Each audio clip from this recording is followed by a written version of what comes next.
सुनेत्रा पवार यांच्या पक्षातील राष्ट्रीय अध्यक्षपदावर पुन्हा प्रश्नचिन्ह। पक्षाचे राष्ट्रीय सचिव असलेले सच्चिदानंद सिंह यांनी वकिलामार्फत नोटीस पाठवली। पुन्हा निवडणूक घेण्यासह कार्यकारिणीची यादी रद्द करण्याची देखील केली मागणी। महाराष्ट्राच्या राजकारणात मुख्यमंत्री फडणवीसांच्या नावे नवीन विक्रम। सर्वाधिक काळ मुख्यमंत्री राहिलेल्या नेत्यांमध्ये फडणवीस तिसऱ्या नंबरवर, शरद पवार यांना देखील टाकलं मागे। हे कसले विक्रम? फडणवीसांच्या नावे झालेल्या नव्या विक्रमावरून संजय राऊतांनी डिवचलं। नेहरूचे विक्रम कोणी मोडू शकतात का? वसंतदादांचं सहकार क्षेत्रामध्ये काम। शरद पवारांनी एमआयडीसी महिला आरक्षणासारखे निर्णय घेतले। फडणवीस सांगू शकतील का त्यांनी काय केलं? राऊतांचा हा सवाल। नेहरूंच्या कार्याचा आणि राष्ट्रभक्तीचा विक्रम कोणी मोडू शकलाय का? शरद पवार साहेबांनी अनेक मोठे मोठे प्रकल्प त्यांनी राबवून इथे मुंबई किंवा महाराष्ट्राला ताकद दिली शेतकऱ्यांना। देवेंद्र फडणवीस असं काय सांगू शकतील का ठामपणे? लाडक्या बहिणींना धक्का। 92 लाख महिलांची नावं योजनेतून वगळली। बीड जिल्ह्यातून सर्वाधिक 28 लाख महिला अपात्र। तपासादरम्यान 14,000 पुरुषांनी योजनेचा लाभ घेतला असं समोर। लाडकी बहीण या योजनेमध्ये ई-केवायसी नंतर 1,67,00,00,000 महिला पात्र। वगळण्यात आलेल्या लाभार्थ्यांच्या आकड्यांमध्ये वाढ नाही। मंत्री आदिती तटकरे यांची ही माहिती। बातमी आहे किंवा जो काही डेटा आहे त्याच्यामध्ये काही तथ्य नाही। बीड जिल्ह्यामध्ये साधारणपणे रजिस्ट्रेशन मध्येच जवळपास रजिस्ट्रेशन करतानाच 6-6.5 लाख काहीतरी रजिस्ट्रेशन होतं आणि त्याच्यातल्या पात्र ठरलेल्या या सुमारे 4 का 4.5 लाख महिला आहेत। आता अटी लावून लाडक्या बहिणींना वगळलं जात आहे। कर्जमाफीतून लाखो शेतकऱ्यांना वगळण्याचा देखील सरकारचा डाव। विजय वडेट्टीवारांचा हा आरोप। शेतकऱ्यांना वगळायचं असेल मग कर्जमाफी कशाला देता? वडेट्टीवारांचा हा सवाल। आणि फार तर 12-15 हजार कोटीची कर्जमाफी असेल आणि त्यापेक्षा शेतकऱ्यांना काही त्याचा फायदा होणार नाही। पुन्हा शेतकरी कर्जाच्या डोंगरात उभा राहील आणि कर्जात शेतकऱ्यावर मरण्याची पाळी हे सरकार आणेल अशी परिस्थिती आहे।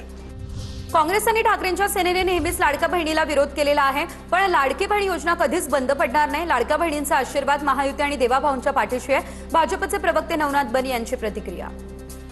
या गटाचे संपत राऊत जे आहेत त्या संपत राऊत यांनी या लाडक्या बहिणीला विरोध केलाय, परंतु एक लक्षात घ्या, लाडकी बहीण योजना बंद पडणार नाही।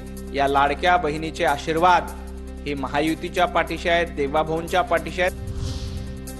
लाडकी बहीण योजनेतून कर भरणाऱ्या महिला आणि पुरुष लाभार्थी वगळले। लाडकी बहीण योजना सुरू केल्यावर तिजोरीवर ताण येणार याची कल्पना होती।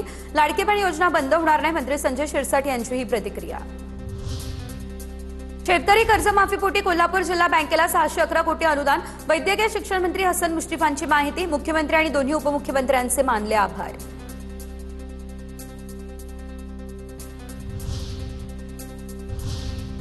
पुढे बघूया टॉप 9 राजकीय बातम्या। मुंबईमध्ये घर द्या, उपमहापौरांचं पालिका आयुक्तांना हे पत्र। दहिसरहून येताना ट्रॅफिकचा त्रास होतो असा पत्रात केला उल्लेख। अतिरिक्त आयुक्तांच्या रिक्त बंगल्यासाठी संजय घाडी यांचं हे पत्र। पुणे पदवीधर आणि शिक्षक मतदारसंघासाठी भाजपची मोर्चे बांधणी। पश्चिम महाराष्ट्रातील प्रमुख पदाधिकारी आणि नेत्यांची मुंबईमध्ये बैठक। भाजपचे प्रदेशाध्यक्ष रवींद्र चव्हाण यांच्या अध्यक्षतेखाली बैठक। सध्या दोन्ही जागांवरती राष्ट्रवादी काँग्रेसचे आमदार विराजमान असून भाजप दोन्ही जागांसाठी आग्रही। कोण दिल्लीमध्ये जाणार, कोण मुख्यमंत्री होणार, एनडीए म्हणून आम्ही बघू अशी वक्तव्य करून आमच्यामध्ये कुठलाच वाद होणार नाही। संजय राऊतांच्या वक्तव्यावरून नरेश मस्किनची टीका। राज्यसभेवरती पुन्हा कसं निवडून येता येईल राऊतांनी विचार करावा असाही साधला निशाणा।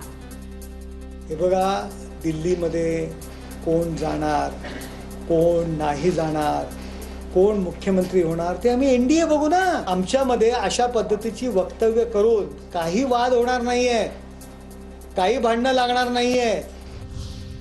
आदित्य ठाकरे यांच्या वरळी मतदारसंघात उद्या श्रीकांत शिंदे यांचा दौरा। उपसभापती म्हणून निवडून आल्यानंतर सचिन अहिर यांचा उद्या नागरी सत्कार।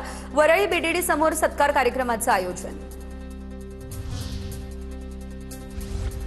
5 ते 6 दिवसांमध्ये शेतकऱ्यांना दुबार पेरणीसाठी बियाणं उपलब्ध करून द्या। बियाणं उपलब्ध करून न दिल्यास बुस्टर कंपनीचं कार्यालय जाळून टाकू। बोगस बियाणांवरून आमदार बच्चू कडू आक्रमक। कृषी आयुक्त सूरज मांढरेंना फोन करत सूचना। तर सरकार झोपलंय का? बच्चू कडूंचा सरकारला घरचा आहे।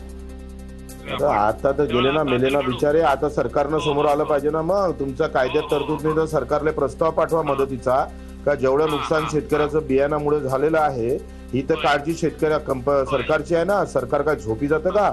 सरकारने या भूमिका घेतल्या पाहिजे।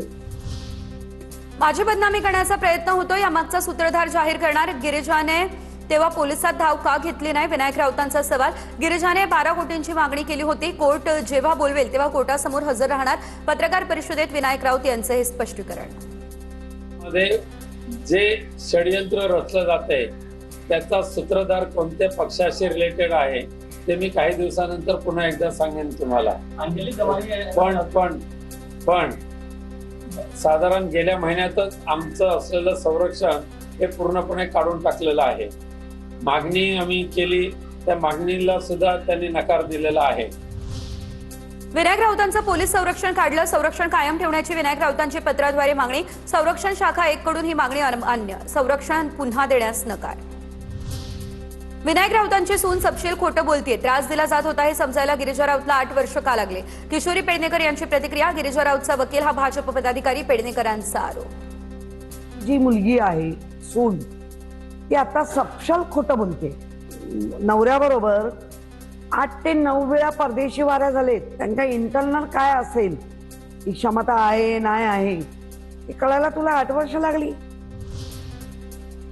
मातोश्रीवरती काळी जादू करण्यासाठी बंगालचा जादूगार येतो. संजय शिरसाटांच्या वक्तव्यानंतर अयोध्या पाऊल आक्रमक. तर तुमच्या घरातील प्रेम प्रकरण महाराष्ट्राला सांगायला भाग पाडू नका. ठाकरेंच्या शिवसेनेच्या अयोध्या पाऊल यांचा शिरसाट यांना इशारा. उबटा गटाचे प्रत्येक जणाला अशी जादूटोना करण्याची सवय. मातोश्रीवर बी बंगालचा काली जादू करणारा बंगालचा जादूगार येत असतो. हे सर्वांना माहिती आहे. तुमच्या घरात काय चालू आहे ना, तुमच्या घरातला तमाशा तुम्ही निस्तारायला पाहिजे. आणि हो, जाता जाता एक आठवण करून देऊ इच्छिते. तुमच्या घरातल्या लेकराचं प्रेम प्रकरण तुम्ही कशा पद्धतीनं हाताळलात हे मला महाराष्ट्राला सांगायला भाग पाडू नका. त्यामुळे मातोश्रीवरती बोलत असताना तोंड सांभाळून आणि आपल्या मर्यादेत राहून